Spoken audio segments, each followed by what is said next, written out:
ご無沙汰してます。哲司です。2025年上半期絶対抑えるべきオーブンレンジ。型落ち含めたお得なベスト4ということで解説をしていきたいと思います。こんな感じやね。どうぞ。ということで、終了をやっていきましょう。まず、回答の改めてご飯を見ていきましょう。このようにですね、コールスターご飯を入れて温めたということで、このところですね、温度を混ぜると温度差でができる。まず4位ということやねんけど、4位はこちらのパナソニックの MS4。ということで、型落ち含めた引き算の家電選びということではあるんやけど、まず型落ちとはということやねんけど、1、2年前の発売モデルと今年のモデルの機能差は実感できないレベル、その差は極小ということやね。これは後で解説するスライドやねんけど、中心機能って書かれているところがあって、機能のありなしで使い勝手影響が一定あるものを中心機能としてるんやけど、2年型落ちは、この年の最上位モデルで言うと、ゆで卵半熟メニュー、吹いた後の庫内乾燥、スチームで濡らして乾燥させるお手入れコースなどがついてないけど、1年型落ち現行品についてはついてるということやね。それから現行品とそれから型落ちのこの機能についてはほとんど差がないということで、自動調理メニューの数がちょっと増えたとか、そういう調整メニューがほとんどということになります。ということで、型落ちと現行品の性能差は極小ということやね。次に引き算とはということやねんけど、例えば足し算で見ると分かりやすいんやけど、最新モデルだったら自動調理メニューも30個も多いですよって言われると、新しい商品買ったらやっぱり自動調理使うかもとかって思ってまうよね。それからこの機種だったらスチームオーブンも使えるので蒸し野菜とか便利にできますよって店員さんに言われたら、やっぱりスチームオーブンってなんか良さそう。ちょっと待って。今のオーブンレンジも確かスチームオーブンついてたけど、使ったことないな。こういうことでよく起きる。それからこの機種だったらセンサーがたくさんついてるから聖地ですよって店員さんに言われたら、センサー少ないの不安やなって思ってまう。こういうことやね。人間は不安な生き物なんです。お店もカタログも店員さんも全部足し算、本当についていなくていいのと聞かれると不安になってしまう。でも安心して、一人だとついつい足し算になってしまうところを、この動画で引き算して自分にもお財布にも優しい選び分けができるから安心して。例えばこの足し算だったらどうなるかってことやねんけど、自動調理メニュー30個も多いですよ。いえいえ、自動調理メニュー利用率0%でしたっていうことやね。これ俺の場合やねんけど、今パナソニックの最上位モデル使ってんねんけど、自動調理メニュー1回も使ったことない。っていうのは、お鍋とかに比べてもちょっと味も悪いし、なんだかんだ手間もかかる。そもそもレンジとオーブンだけで作れるメニューもそんなにないし、それを自動で組み合わせるわけでもないので、基本的には便利な自動という感覚を持ってないっていうことやね。次に、スチームオーブンやねんけど、これもスチームオーブンついてはいるけど、実際使うと庫内が水まみれになるし、スチームするための水にタンク入れてるけど、めったに使わないから逆に使っちゃうと、カビとか生えてる水でスチームしてしまったらどうしようとか考えると、もうほとんど使わないよ。で、我が家の場合で言うと利用率0.1% でしたということ。それからセンサー多数やね。これについてはセンサーの少ないオーブンレンジ。高級品と安価モデル比較したけど、温めの品質は実感できませんでしたっていうことやね。実際安いモデルと高級モデルがどうなってるかということはこの動画を見てもらえたらと思うんやけど、ということで、2機種を見比べていきましょう。いくつかの素材でですね、テストします。ご飯、それから餃子、それからハンバーグの焼き物ということです。まず、解凍の温めということで、ご飯を見ていきましょう。このようにですね、凍らせたご飯を入れて温めスタートという。きちんと自分なりにこだわってやりたいんだということは、ぜひ東芝を選んでください。東芝については350度という温度まで出ますので、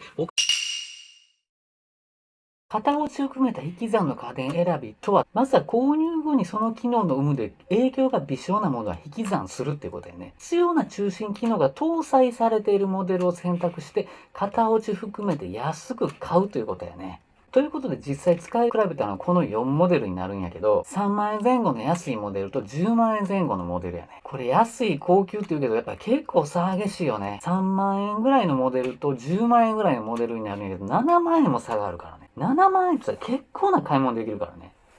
ではその安いモデルと高級モデル実際どうなのかっていうのを、この4モデル自宅で使い比べた経験から端的に結論を言っていくと、まずレンジ機能についてはどうかっていうことやねんけど、安いモデルと高級モデル、使い勝手の差は分からずということやね。それはこちらの実演動画で解説してるから見てもらえたらと思うんやけど、次にオーブン機能が秀でてるかどうかってことやねんけど、まず高級モデルになると高火力になるよ。それからいろいろな組み合わせができるよということやね。ただし組み合わせといっても、レンジのワット数とか、あとオーブンの火力を自動で調整するみたいなことやねんけど、その必要性っていうのはどこまであるかやね。ただし、この本格パンや本格焼き菓子を使う場合っていうのは、やはり最高温度が高い方がよりカリッと美味しく仕上がるっていうのはこれは間違いないから、やっぱりオーブン機能については高級モデルについては秀でていて、特に高火力という観点で言うと、東芝が350度あって、本格パンなどには向いてるということだよね。で、それ以外のメーカーについてはいろいろできるって言われても、いろいろってそんなにオーブン使うのかっていう問題があるよね。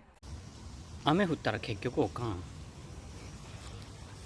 例えば我が家の場合やねんけど、今パナソニックの最上位モデルを使ってるんやけど、どんな風に使ってるかっていうのはちょっと計測してみたんやけど、実際レンジが 99.4% で、それからオーブンについては 0.5%、それからスチームオーブンについては 0.1% という結果やったのね。っていうのは例えばグラタン作るとかグリル関係っていうのは今となってはクイジナードのトースター兼エアフライヤーを使ってるし、買ってきた揚げ物のリーフライもそっち使ってるのね。そう考えたらもうほとんどレンジしか使わない。それからスチームオーブンはさっき言った通り、水をまあまあタンクに入れておかないといけない。それほとんど使わないからカビたらどうしようみたいなそういう問題が起きるから、我が家ではほとんど使ってないってことだよね。さらに自動調理メニューはもう、こちらの動画で実際パスタとか作ってみた動画あるんやけど、見ないと自動調理ってどういうものかわかんないってことだよね。ということで、こちらも自動調理の実演動画をご覧ください。どうぞ。この動画用に使ってみたことはたった1回あったけど、それ以外は全く使ってないね。というところから見ていくと、まずこの高級モデルっていうのと、それから安いミドルモデルっていうのがあって、高いモデルでだいたい10万円前後。それから安いもしくはミドルモデルでだいたい3万円前後ということやねんけど、この高級モデルについては350度の高火力が出る東芝かそれ以外かっていうふうに分けれるんよね。その上でどういうふうに選び分けするかというと、こんな感じやね。つまり、本格パンを作りたい人は、東芝の最上位モデルもしくはセカンドモデルを選んでください。それ以外の方は、ミドルモデルのオーブンレンジで十分ですよっていうことを言ってるんよね。できたらグリル調理とかするときは、1万円から2万円のコンベクションオーブンやコソリなんかを活用されることをお勧めします。オーブンの方とトースターの方と両方同じような形で焼いてみますってことでどういう風な差が出るかってことやねんけど、まずオーブンレンジの方はこのように上位モデルと液晶パネルで、これグラタンを選びました、3人前選びました。そうすると自動で加熱していくってことやけど、どういうことが起きてくるか。ただし、スチームオーブンを私むちゃくちゃ使うよとか、加熱方法を自動でいろいろ作りたいよっていう方は、東芝以外のモデルも含めて高級モデルを検討いただけたらと思います。ということで今回この動画では、この東芝の最上位モデルの型落ち含めた鉄板オーブンレンジ。それから3万円から5万円ぐらいの実際自分でも使ったことがあるもしくはレビュー評価の高い商品の現行モデルと型落ちから商品を選んでいきたいと思います。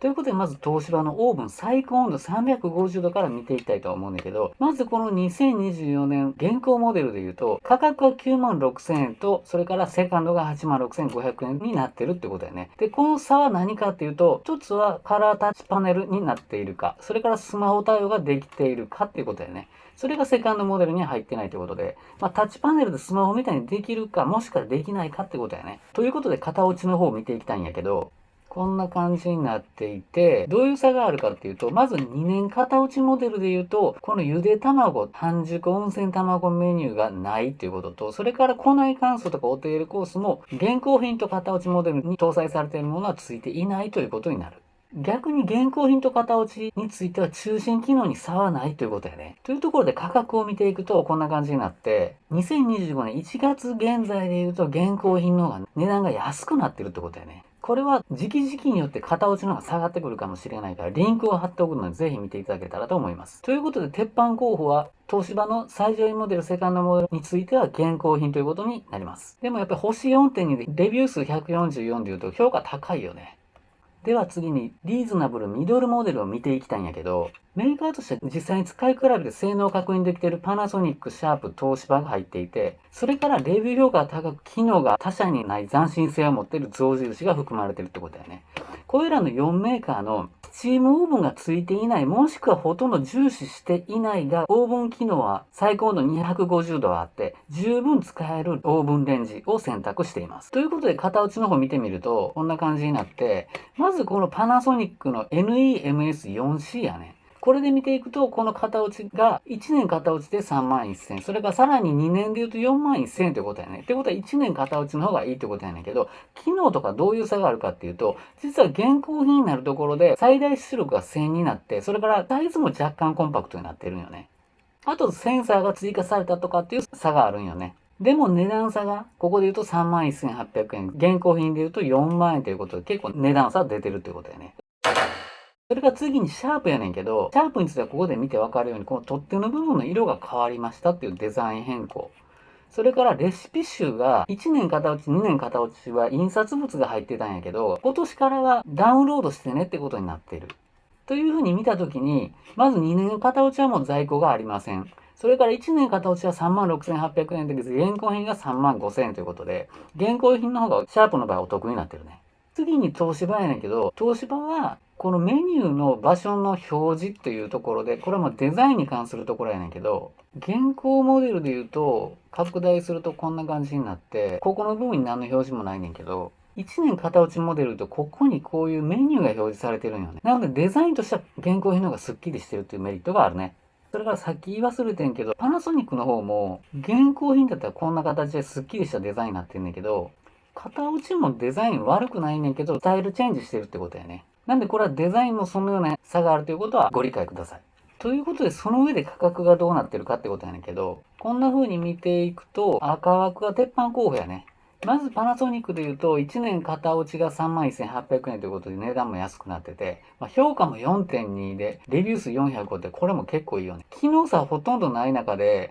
2年前のモデルだとレビュー数は621やからね。このモデルは実際俺も使ったけど、オーブンレンジとしての機能はもう全く遜色ないね。それから東芝のモデルやね。東芝のモデルも現行品と、それから1年型落ち。エブリノについては現行品の方が安くはなってるけど、これも時期によって型落ちの方が安くなるかもしれないんで、念のためこの2モデルとも鉄板候補ということになります。エブリノはこれ型落ちとの比較で言うと、現行品が凍ったままレジグリっていうことで、レンジからグリルをつなげて調理できるんよね。これができるのは象印だけやねんけど、それが凍ったものを一度レンジしてそのままリフライするとか、そういったことができるようになりましたっていうのが現行品やね。その上さらに値段も少し安くなってるってこと。で、全体で見渡してみても最大出力っていうのを記載してるんやけど、パナソニックはこちらの最新モデルで 1000W に出力を上げてるんやけど、以前は800やね。でもこの東芝の同価格で3万円ぐらいのものでも 1000W。それからエブリヌも 1000W ってことやね。で、シャープは 900W やね。ということで、レビュー評価がそこまで高くないが、値段が36,000ということで割高になってる。シャープについては今回鉄板候補から外れてるってことやね。で、ここまで選んだ中からベスト4というのを選んでいきたいと思います。まず東芝については最上位モデル、セカンドモデル、現行品が良さそうですよっていうことやね。その上でリーズナブル、ミドルモデルのベスト4を選んでいきたいと思います。まず4位ということやねんけど、4位はこちらのパナソニックの MS4BK ということで、値段は31,800円で、オーブンもレンジもしっかり使える。で、しかもパナソニックはレンジスピードも速いので使い勝手もいいよね。で、さっきも言った通り評価も 4.2 で、レビュー数も405ということで、これも間違いないね。ただ気になる方はレビュー評価の悪いところとかを一度チェックください。何か問題あった時のアフターフォローなんかもパナソニックはいいから安心やけどね。4位の少し下ということで言うと、こちらの東芝の ERYD70。これも32,000円ぐらいで購入できて、出力も 1000W あるんで、パワーがあるよね。ただ評価についてもパナソニックに比べるとちょっと低いのと、レンジの音と、それからスピードという観点で言うと、パナソニックの方がいいかなということで、4位のチョイスしたということになってます。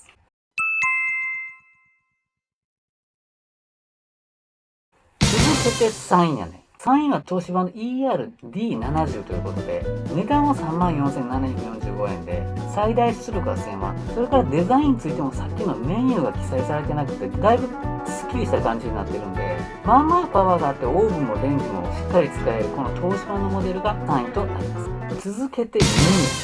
2位はこちらのパナソニック NEMS4C ということで、値段は4万円台ということで、このリーズナブルミドルモデルでいうと少し高めではあるんやけど、先ほどお見せしたようにデザインもかなりスッキリ良くなってるし、出力も 1000W になってて、でパナソニックのオーブンレンジのこの安心感プラススペックアップしてるっていうところから2位となります。この商品は間違いないと思う。レビュー評価 3.8 やないけど、レビュー数がまだ3なんで、ここは気にしなくていいね。そして1位ということなんだけど、1位はエブリノやね。値段は46,000円ということではあるんやけど、レビュー評価見てもらったら分かるように 4.4 で66レビュー、それから最新モデルの 4.5 で17レビューということで、デザインもいいし、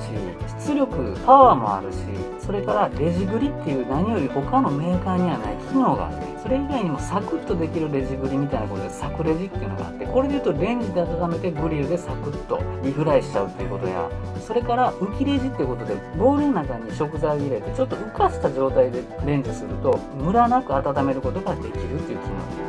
この辺りは上位モデルだと普通10万円前後するのに、これだと5万円以内でそういう最新の機能が使えるっていうことで、やっぱりエブリナ鉄板以上となります。このチャンネルでは鉄板関連生活改善情報について発信していきますので、いいねと思っていただけたらチャンネル登録といいねボタンをよろしくお願いします。ご視聴ありがとうございました。また会いましょう。バイバイ。